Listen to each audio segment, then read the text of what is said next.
श्रावण महिन्यानिमित्त सुप्रसिद्ध राजज्योतिषांत्रिक श्री माधव गुरुजी यांचा खास उपक्रम श्रावण सत्संग आणि साधना। सदा सर्वदा योग तुझा घडावा, तुझे कारणी देह माझा पडावा। उपेक्षू नकोस गुणवंता अनंता, रघुनायका मागणे हेची आता। जय जय रघुवीर समर्थ श्री सच्चिदानंद सद्गुरु श्री साईनाथ महाराज की जय। ओम साईराम। श्रावण महिन्याच्या आपल्या सत्संगामध्ये आज पुन्हा एकदा तुमचं सगळ्यांचं खूप मनापासून स्वागत आहे। कार्तवीर्य आणि प्रभू दत्तात्रय गुरु यांच्या संवादामध्ये आपण पूर्णपणे या सत्संगाचा लाभ घेतोय आणि श्री दत्तात्रय गुरूंनी केलेले 24 गुरु आणि त्यांच्यापासून त्यांनी प्राप्त केलेली तत्व हे ती खूप प्रेमाने कार्तवीर्याला समजावून सांगतायत। कार्तवीर्याकडनं खूप त्यांना मोठी अपेक्षा आहे आणि तसं बघायला गेलं तर भगवान दत्तगुरूंची प्रत्येक युगामधल्या प्रत्येक पुरुषाकडनं ही अपेक्षा आहे। पुरुषाकडनं म्हणजे की स्त्री वर्गाकडनं, पुरुष वर्गाकडनं, प्रत्येक शिष्याकडनं ही अपेक्षा आहे की त्यांनी या तत्वांचा स्वतःमध्ये पूर्णपणे आत्मसात करावी आणि अशी खूप सारी प्रगती करावी हे प्रत्येक शिष्याच्या प्रती त्यांना वाटतं। गुरुचं हे ध्येयच असतं की मी मोठा नाही व्हायला पाहिजे तर मोठं कोण व्हायला पाहिजे, तर माझा शिष्य मोठा व्हायला पाहिजे। आणि भगवान दत्तात्रय गुरु तर त्याचे सार्थ म्हणजे की उदाहरण आहे की आपण जर गिरनार पर्वतावरती गेलो तर गिरनारला गेल्यानंतर आपल्याला सगळ्यांना माहिती आहे की भगवान दत्तात्रयांचं ते निवासस्थान आहे, ते कायमस्वरूपी तिथे निवासाला आहेत। आणि तिथे आपण गेल्यानंतर ज्यावेळेला 5,500 पायऱ्या चढून आपण दुर्गामाता मंदिराच्या इथे जातो तेव्हा आपल्याला कळतं की गोरक्ष टेकडीवरती आहे आणि श्री दत्तगुरूंची टेकडी आहे ती त्याच्यापेक्षा काही अंतर खाली आहे। म्हणजे की तिथेसुद्धा त्यांनी श्रेष्ठत्व देताना आपल्या शिष्याला दिलेलं आहे आणि स्वतःचं स्थान थोडं खाली ठेवलेलं आहे। इतकं शिष्याला वरत्या लेवलला बघणारं किंवा एवढ्या वरती शिष्याला आणण्याकरता ते प्रत्येक गोष्टीचा खूप मनापासून प्रयत्न करत असतात आणि तोच कार्तवीर्याच्या बाबतीमध्ये आपल्याला दिसतो। आज कार्तवीर्य खूप हैराण आहे की त्याला भगवान दत्तगुरू कुठेच भेटत नाही आहेत आणि मग त्यांचा शोध घेत घेत घेत घेत तो कुठे आला तर अख्ख्या गावामध्ये एक अशी वस्ती होती, त्या वस्तीमध्ये आला आणि थोडं शहरासारखं असं डेव्हलप ते गाव होतं आणि मग असं शहर गाव त्याच्यामध्ये इकडे तिकडे भगवान दत्तात्रय गुरूंचा शोध घेतोय पण भगवान दत्तात्रय गुरु कुठेच भेटत नाहीत की कुठे नाही आहेत, कुठेच नाही आहेत, मग कुठे आहेत, गेलेत कुठे, असा शोध घेत तो फिरतोय। आणि तेवढ्यामध्ये फिरत असताना अशा एका ठिकाणी तो आला की तिकडे संपूर्ण वेश्यांची ती आळी होती, म्हणजे की त्या आळीमध्ये राहणाऱ्या सगळ्या वेश्या होत्या। आणि मग इथे कुठे भगवान दत्तात्रय गुरु आपल्याला भेटतील, आपण पण त्यांना शोधत कुठेतरी येतो असा विचार करून तिकडनं तो उलटा वळणारच तेवढ्यात त्याला एक खूप सुंदर सुगंध आला आणि जो सुगंध आला म्हणून त्यांनी मागे वळून बघितलं तर गल्लीच्या टोकाला भगवान दत्तात्रय गुरु उभे होते। आता या वेश्यांच्या गल्लीमध्ये हे इकडे काय करतायत, हे वाट चुकले का काय आणि इकडे कसे काय आले म्हणून धावत पळत हा कार्तवीर्य त्यांच्याकडे गेला आणि त्यांच्याकडे गेल्याच्या नंतर त्यांना म्हणलं की लगबगीने चला म्हणून इकडनं पहिले, इकडे कुठे आलात तुम्ही। आता अधिकार बघा, म्हणजे की जेवढी जवळीक झाली तर अधिकार केवढा आला आहे की आज कार्तवीर्याचा अधिकार एवढा झाला आहे। ते म्हणले काय इथे काय चुकीचं आहे, तर म्हणले इथे काय चुकीचं आहे, अहो मग ही वेश्यांची आळी आहे। अहो म्हणले तुला माहिती आहे का मी वेश्येला सुद्धा गुरु केलेलं आहे। कुठलीही गोष्ट तिथे लहान मोठी अशी नसते, म्हणजे प्रत्येक भाग हा प्रत्येकाच्या मनाने वेगवेगळा असतो। आणि मग त्या ठिकाणी कार्तवीर्याला खाली बसून घेतलं आणि म्हणले की पिंगला नावाची एक वेश्या होती, ती दिवसभर आणि रात्रभर वाट बघून बेचैन झाले की आपल्याकडे कोण गिऱ्हाईक येते, कोण गिऱ्हाईक येते आणि ती आशा लावून बसलेली होती की आपल्याकडे कोणी गिऱ्हाईक येईल, आपल्याकडे गिऱ्हाईक येईल आणि रात्रभर कोणी गिऱ्हाईक आलं नाही। त्यामुळे पहाटेच्या प्रहराला ती वाट बघून कंटाळली आणि एका मिनिटामध्ये तिला वैराग्य आलं। त्या वैराग्यामध्ये तिने त्या सगळ्या गोष्टींचा त्याग केला आणि उपासना साधना करून ती खूप चांगल्या तत्वाला पोचली। ते म्हणले मग याच्यापासून आपण नक्की काय तत्व घ्यायला पाहिजे, म्हणले कार्तवीर्य याच्यापासून हे तत्व घ्यायला पाहिजे की कुठल्याही गोष्टीमध्ये जास्त आशा न बाळगणं। प्रत्येक गोष्टीमध्ये असं असतं ना की आपला एक आशेचा किरण असतो आणि त्या आशेच्या किरणावरती आपण रेंगाळत काही दिवस वाया घालवतो। त्या दिवसांचे महिने आणि महिन्यांचे वर्ष लोटतात, आपली काही प्रगती होत नाही आणि आपण त्याच जागेवरती राहतो। मग कार्तवीर्याने बघितलं की आपल्या आयुष्यामध्ये असं आपण आशेच्या डोंगरावर कुठे कुठे थांबलेलो होतो, आशेच्या त्या घटनेवर आपण कुठे कुठे थांबलेलो होतो। आणि मग भगवान दत्तात्रय गुरु आणि त्यांच्यामधला मग तो संवाद सुरू झाला। त्या संवादामध्ये अनेक उदाहरणं ही भगवान दत्तात्रय गुरु त्यांना समजावून सांगताना देत होती आणि कार्तवीर्य पण आता की ज्ञानाने वाढायला लागला आहे त्यामुळे त्याला प्रत्येक गोष्ट समजत होती, प्रत्येक गोष्टीमधून नक्की काय तत्व उचलायचं ते त्याला समजत होतं। आणि अशाच या आशेच्या वाटेवरती राहून ही आशा कशी आहे की या आशेमधनं कसं मोठं नुकसान होतं, ह्या मोठ्या नुकसानाकरता आपण नारद मुनींकडे जाऊया।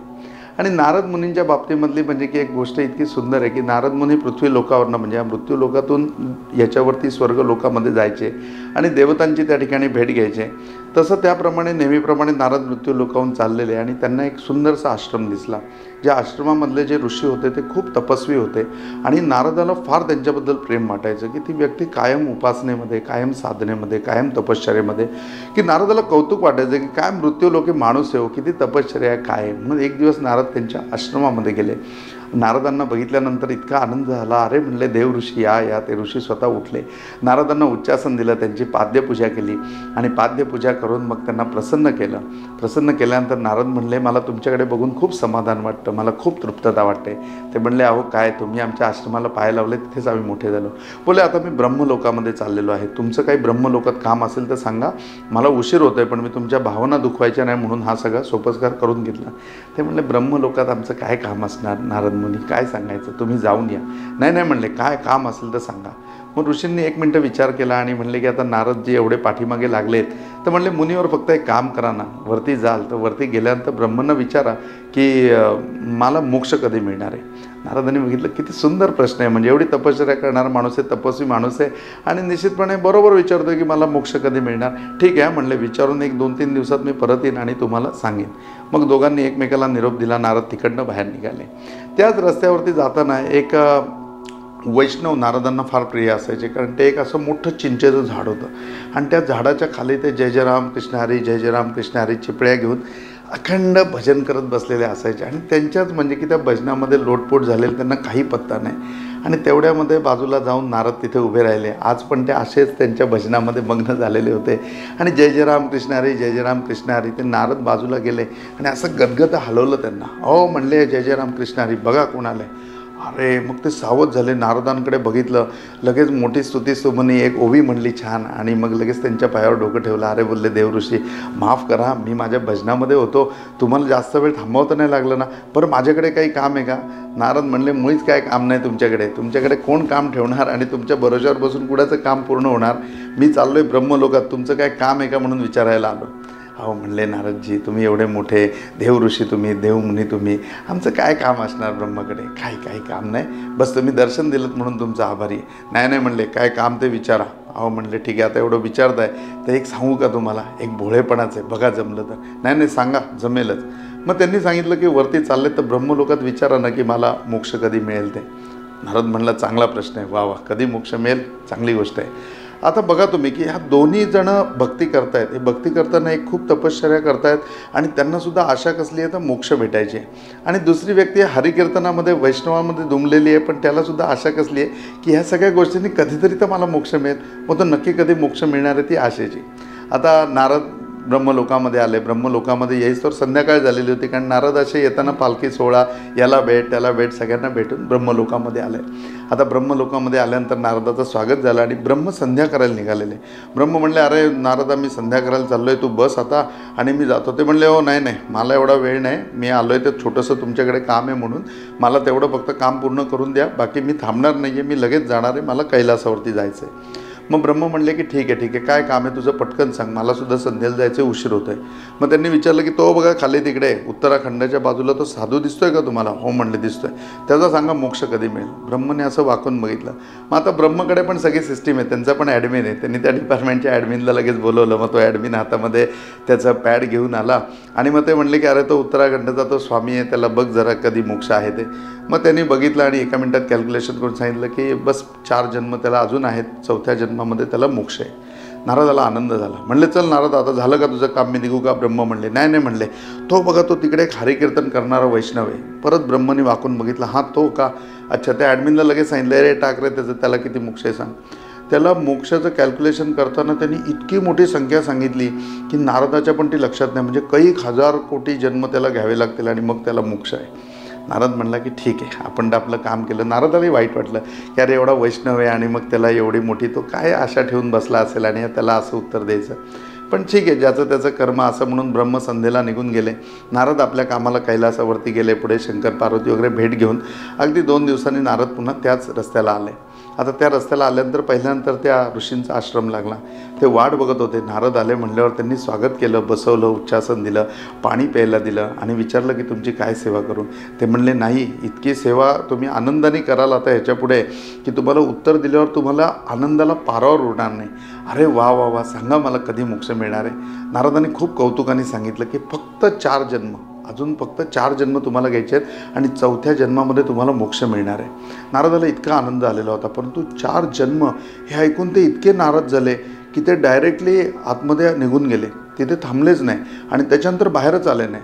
मग नारदाला वाटलं की खरंच आहे त्यांची एवढी तपश्चर्या आहे, 4 जन्म म्हणजे आपल्याला काय, आपल्याला जन्ममरण माहिती नाही म्हणून ज्याला जन्म घ्यावा लागतो त्याला समजत असेल की बाबा 4 जन्म म्हणजे किती मोठे झाले. नारद म्हणला काय करणार, आपण आपलं काम केलं, तिथून पुढे निघाले. आता नारद मुनींना प्रश्न पडला, हा वैष्णव वाटेत भेटेल, ह्याला काय उत्तर द्यावं. 4 जन्म ऐकल्यानंतर त्यांची ही अवस्था आहे, ह्याची काय अवस्था होईल. पुढे थोडे निघून आले. पुढे थोडे निघून आल्यानंतर त्याला जागृत केलं. ओ जय जय राम कृष्णारी. ओ हो बोलले देव ऋषी, पाया बिया पडले. ओ बोलले माझं काम केलं का. बोलले हो काम केलं. बोलले अजून किती जन्म आहेत. ते म्हणले झाड बघितलं का. हो बघितलं. या झाडाला किती पानं असतील. आता चिंचेच्या झाडाला वरती तुम्ही मान वर करून बघा किती पानं असतील. म्हणले जेवढी पानं आहेत ना मोजता येतील का. बोलले नाही मोजता येणार. बोलले मग एवढे 1000 कोटी जन्म अजून बाकी आहेत, त्याच्यानंतर मोक्ष आहे. हे ऐकल्यानंतर त्यांनी 1 मिनिटांनी मोठं कौतुकाने नारदांच्या चेहऱ्याकडे बघितलं आणि परत म्हणलं अरे वा, म्हणजे एवढे जन्म अजूनही मला करायचं आहे. जय जय राम कृष्णारी, जय जय राम कृष्णारी. असं करून एक वेगळ्याच आनंदामध्ये तो नाचायला लागला आणि 1 क्षण तिथून गेला असेल, त्या क्षणामध्ये तो गायब झाला. नारद दचकले, अरे हा कुठे गेला. तो वर्ण आकाशवाणी झाली की त्याला मोक्ष मिळाला. मोक्ष मिळाला त्याला. त्यावेळेला नारदाला कळलं. मग नारदांनी त्यावेळेला स्वतःवरती पूर्णपणे त्या गोष्टीच्या विवेचनेचं किंवा त्या घडलेल्या प्रसंगाचं पूर्णपणे स्वतःच्या हिशोबाने प्रत्येक हिशोब बघायला सुरुवात केली. त्यावेळेला नारदाच्या लक्षात आलं की आपण जे करतो, आशेच्या भरोशावर आपण जे बसतो, तसं न बसता आपण आनंदामध्ये राहायला पाहिजे. कुठल्याही गोष्टीची आशा नाही बाळगायला पाहिजे. ऋषींनी आशा बाळगली म्हणून त्यांना काय झालं, 4 जन्म असताना सुद्धा दुःखच वाटायला आलं. ते आतमध्ये निघून गेले. केवळ या कृतीमुळे सुद्धा त्यांचा एखादा जन्म वाढला असेल. आणि अजून एवढे वर्ष मला फक्त हरिनाम घ्यायचं आहे, मला फक्त वैष्णव म्हणून राहायचं आहे आणि एवढे वर्ष मला हे भजन करायचं आहे. एवढ्या आनंदामध्ये असलेला तो कुठल्याही आशेवर नव्हता, कुठल्याही आशेवर न बाळगता त्या भजनामध्ये रंगलेला, त्या आनंदामध्ये रंगलेला तो, त्याला जागेवरती मोक्ष मिळाला. म्हणजे त्याच्या एवढ्या जन्मांचा फेरा वाचला. आपण सुद्धा अशा छोट्या छोट्या गोष्टींवरती आहे ना आशा ठेवून बसतो आणि त्या आशेच्या पाठीमागे दिवसांचे दिवस, महिन्याचे महिने आणि वर्ष वाया घालवतो आणि शेवटी होतो तिथेच राहतो आणि पदरी मात्र दुःख येतं. ह्याच तत्वामध्ये दत्तगुरू कार्तवीर्याला समजावून सांगतात की आशेच्या भरोशावर बसू नकोस. आलेला दिवस आहे, त्या दिवसाला पूर्ण आनंदाने स्वागत कर आणि प्रत्येक ठिकाणी कसं पुढे जाता येईल याकरता फक्त प्रयत्न कर. प्रयत्न करणं तुझ्या हातामध्ये आहे. त्या प्रयत्नाला यश 100% येईल, पण आशेवरती राहू नको. आणि हेच तत्व आपण आजच्या सत्संगामधनं आपण सगळ्यांनी घ्यायचं आहे की आशावादी जरूर राहायचं, परंतु आशेच्या पाठीमागेच आपले दिवस वेस्ट करायचे नाही. आपल्या प्रयत्नांना पूर्णपणे बळ द्यायचं, आपले प्रयत्न पूर्णपणे चालू ठेवायचे. एवढं समजलं तरी आपल्याला पुष्कळ आहे. ओम साईराम.